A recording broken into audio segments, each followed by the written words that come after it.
आपसे जरा समझूं कि मोदी जी को बार बार ट्रैक क्यों चेंज करना पड़ रहा है प्रोफेसर रविकांत जी? राहुल गांधी ने जब से सोशल जस्टिस का मुद्दा उठाया है, कास्ट सेंसस की बात की है, ओबीसी के अधिकारों और प्रतिनिधित्व की बात की है, नरेंद्र मोदी के गले में वो फंस गया है।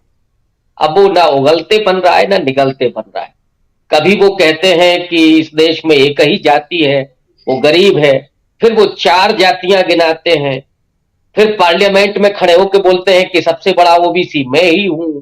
तो ये जो दिखाता है कि मोदी जी में जो असमंजस है, जो दुविधा है, वो असल में राहुल गांधी ने बड़े संकट में उनको डाल दिया है। ओबीसी की बात करते करते वो सरकार में आए थे, लेकिन ओबीसी के सारे अधिकारों को वो खा गए। तो क्या मैं ये मानूं कि नरेंद्र मोदी इसलिए ओबीसी हैं कि ताकि ओबीसी के सारे अधिकारों को खत्म कर दिया जाए, कोई बात ही नहीं कर सकता है। फिर ओबीसी कुलपतियों की बात नहीं होगी, ओबीसी कितने जुडिशरी में है इसकी बात नहीं होगी, ओबीसी के पास कितने संसाधन है इसकी बात नहीं होगी, क्योंकि प्रधानमंत्री नरेंद्र मोदी ओबीसी है। इससे बड़ा छलावा और कोई नहीं हो सकता। इसी को एक्सपोज किया राहुल गांधी ने कि मोदी जी तो उनकी जो जाति है वो ओबीसी में कब आती है, जब खुद बीजेपी का शासन होता है। और सच्चाई तो यह है कि नरेंद्र मोदी के अपने हस्ताक्षर से उनकी जाति ओबीसी हुई है। फाइनली फाइनली मैं कह रहा हूं, तो वो नरेंद्र मोदी अब ओबीसी का दावा करते हैं और उसके जरिए विक्टिम कार्ड खेलते हैं। कभी ओबीसी, फिर कभी बोलेंगे कि मैं अति पिछड़ा हूं, कभी कहेंगे कि मुझे तो लोग नीच कहते हैं। इस तरह की जो राजनीतिक भाषा है नरेंद्र मोदी की, वो लगातार झूठ, छल और छद्म को पेश करती रही है।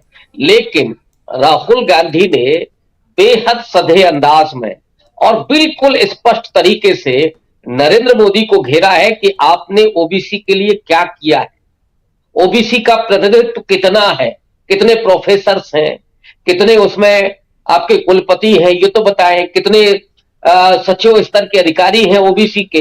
तो ये उनके लिए मुश्किल पैदा हो गई है और इसीलिए नरेंद्र मोदी लगातार अपने बयान बदल रहे हैं।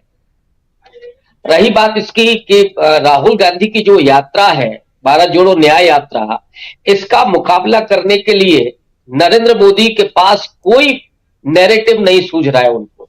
आपने देखा होगा कि 22 जनवरी को राम मंदिर का उद्घाटन होता है और उसके पहले से लेकर के और लंबे समय तक ये माहौल बनाएगा कि अब तो कोई विकल्प ही नहीं है विपक्ष के पास। नरेंद्र मोदी तो बस चुनाव जीत चुके हैं, लेकिन 24 घंटे नहीं बीते कर्पूरी ठाकुर को भारत रत्न देना पड़ा।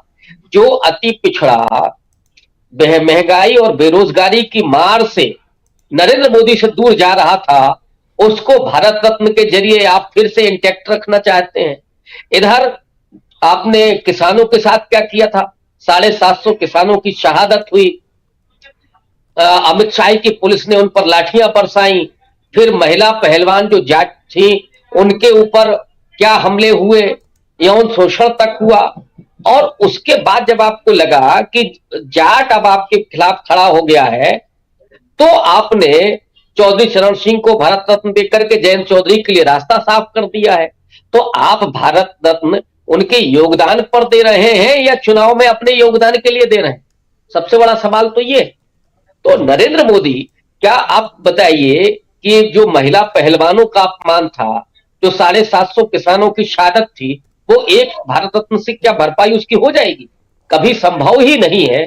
लेकिन नरेंद्र मोदी इस बात को समझ रहे हैं कि उन्हें जगह जगह से चुनौतियां मिल रही हैं, तमाम जातियां उनसे दूर जा रही हैं, किसानों से लेकर के नौजवानों तक, अग्निवीर के सवाल पर सब विरोध में खड़े हुए हैं। और एक लंबी यात्रा उन अग्निवीर नौजवानों ने की थी जिसको किसी मीडिया चैनल ने नहीं दिखाया। राहुल गांधी से उन लोगों ने मुलाकात की थी।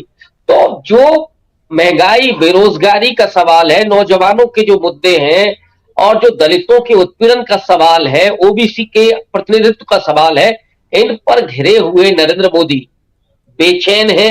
लेकिन उनके पास एक गोदी मीडिया है, उसके जरिए लगातार वो लोगों की आंखों में धूल झोंक रहे हैं और ये दिखाने की कोशिश कर रहे हैं कि देखिए अब तीसरी बार तो हम फिर से आ रहे हैं और 2047 में भारत को हम विकसित बनाएंगे, जबकि आपने 15 लाख देने का वादा किया था, अच्छे दिन लाने का वादा किया था, 2022 में किसानों की आमदनी दोगुनी करने के वादा किए थे, 2 करोड़ रोजगार प्रतिवर्ष देने का वादा किया था, उसका क्या हुआ? सवाल तो लोग ये पूछेंगे कि 10 साल में जो आपने वादे किए थे उसमें क्या किया? बजाय इसके आप पीवी नरसिंह राव के समय पर क्या हुआ था, उस समय वहां आप लेकर के आ रहे हैं कि देखिए उससे ज्यादा हमारी उपलब्धियां हैं। तो सच्चाई ये है कि ये सरकार बुरी तरीके से घिरी हुई है, अपने वादों पर फेल हुई है, और यही कारण है कि राहुल गांधी के हर सवाल का, हर बात का जवाब देते हुए नरेंद्र मोदी की जबान हकलाने लगी है, और आने वाले वक्त में